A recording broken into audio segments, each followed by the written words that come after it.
hapon po. Ako naman. Ano pang may paglilingkod ko? May konting katanungan lang po. Gandang hapon po. Ako nga po pala si Mark Tercera. May konting katanungan lang po ako about sa programa ng gobyerno. Ano pong programa ng gobyerno ang natanggap nyo at ano ang naging benepisyo po nito sa inyo? At anong mga naitulong? For peace. Yung naging, nakatulong naman sa akin yung purpose na yun dahil sa pagpapaan ng aking anak. Kaya, ngayon, nung nakatapos na yung aking anak, mga 18 years old, hindi na kami, nakasali. Pero maganda yung naging epekto noon sa aming pamilya dahil nakatulong sila sa amin, nakapag-paral kami, nakabili din kami ng mga gamit namin sa bahay. Paano, sa amin, natapos yung aking mga anak. Pero sa ngayon, hindi na ako kasali dahil 18 years old na aking anak. Ano po ang meron pa po bang ibang mga wala na. Kasali na ngayon ako dun sa senior na eh. Senior na kasi. Kaya ngayon, tanggap ko ngayon, yes, sa senior na.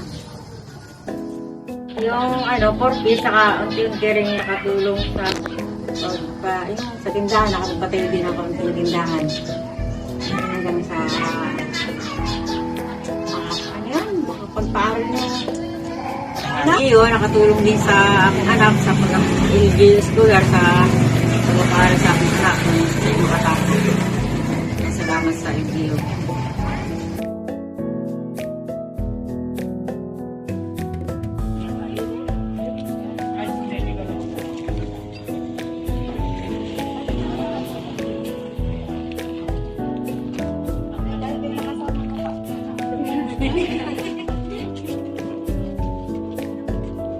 Magandang umaga po ate.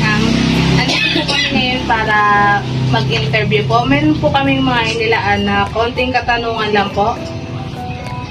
Ako nga po pala si Welby Jane Esteves from BS Cream 1A ng OMSC Sablayan Campus. At siya naman po si Ate Jubel. Ang una po ay ano po yung mga programa ng pamahalaan na sinalihan nyo or mga natanggap po? Sa purpose naman po sa purpose po. Kailan po kayo na una ay sumali sa purpose po? Matagal na po? Sa 10 years na. 10 years. Sa 10 years na. Gaano po ba ito nakatulong sa inyo or ano-ano ang mga naging benepisyo nito sa inyo? Nakakadagdag Puhunan? Nakakadagdag niya sa pang-araw-araw. May mga nabibili din sila. Ano po yung mga naipundar nyo sa mga na natanggap nyo sa mga programa ng pamahalaan na nasalihan nyo? Ano po ang mga naipundar nyo or mga sino po ang mga sa pamilya nyo ang mga nakapag-benepisyo nito? Mga anak niyo po ba? Kapatid? Dalawa pong kapatid. Maraming salamat po. Maraming salamat po sa pagsagot niyo sa mga katanungan. Pwede naman. Pwede po kami. Ayaw nyo na pa rin. Pwede po namin pong malaman ang pangalan niyo. Pangalan ko ay si Dan.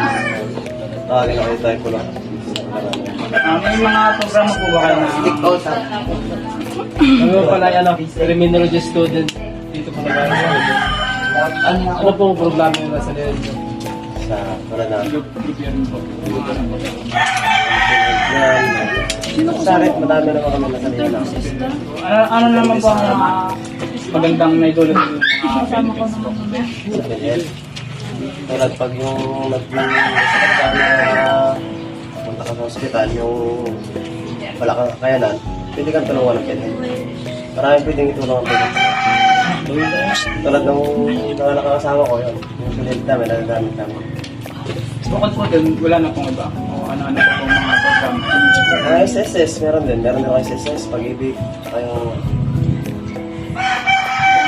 marami din na itulong sa akin, magtrabaho ko sa Phoenix. PG. Kaso, yun nga lang, hindi ka maka-withdraw doon pagka 3 years pa, SSS. Napuno mo siya.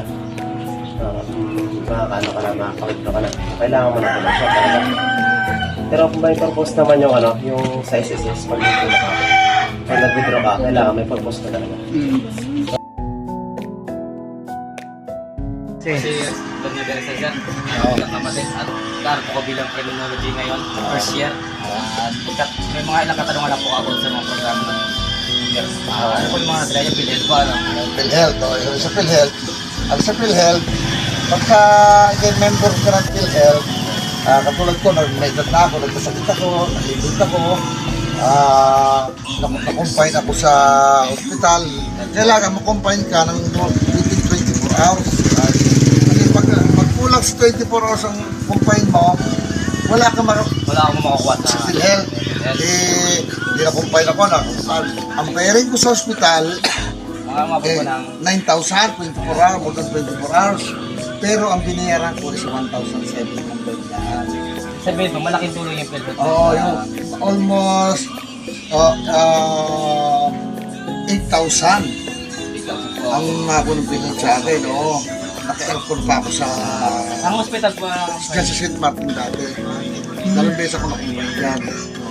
yan, ganun kalaki, ganun kaganda ang merong Ganon kaganda yung mga programa ng gobyerno na pag nagagamit mo na, napapakinabagan talaga. Yung mga sinishare mo, maliit lang yung tutusin sa ibinabalik nila. Kasi yung naiipon lang yun. Sa GSIS naman, in case na mag-ipit ka, pwede kang makapag-loan. Merong policy loan, merong consul loan, may emergency loan, may calamity loan. marami sa ako po yung benefit ng GSS na pwede ka mag-loan. Halimbawa, may anak ka nag-aaral, may computer loan. Meron din loan para sa scholarship ng iyong anak. Ganun yung sa GSS. Marami kang mapapakinabangan. Pag basta, updated ka nagbabayad sa GSS. Kasi katulad namin, mga permanent status kami sa gobyerno, pag sweldo namin, tanggal na yung aming bayad sa... may bawas na po yung tinatanggal na yung bawas na bayad namin sa PhilHealth, bayad namin sa GSIS, bayad namin sa iba pang mga namin sa Evan, sa year namin sa aming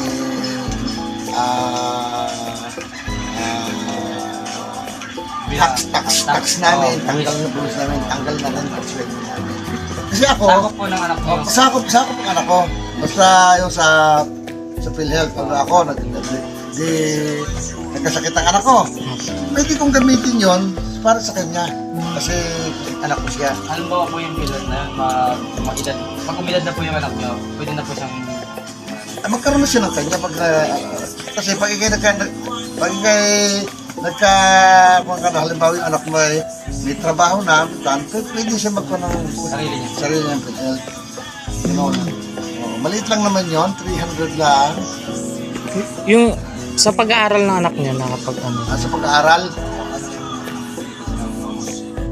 Anong programa ng gobyerno ang nakakatulong sa pag-aaral ng anak? Yun din. Kami mga ang kalimitan ng ko dyan, yung mga nasa Fortis. Ay, Fortis. Mga sa Fortis kami kasi hindi kami member ng Fortis kasi paras kami permanent position ng asawa ko sa gobyerno. Kaya hindi kami kasama doon. Kaya yung mga sabi mga ayuda-ayuda, hindi kami kasama lagi doon. Sariling sahod po ng... Sariling kita namin yun. Wala kami involved sa mga ayuda-ayuda. Sir, Okay, wala nga naman. mag-aaral po namin yan. Sige, walang problema. Basta pag kailangan nyo, kung kailangan nyo mga libro, marami ng libro. Sige po. Salamat po. Sa araw po.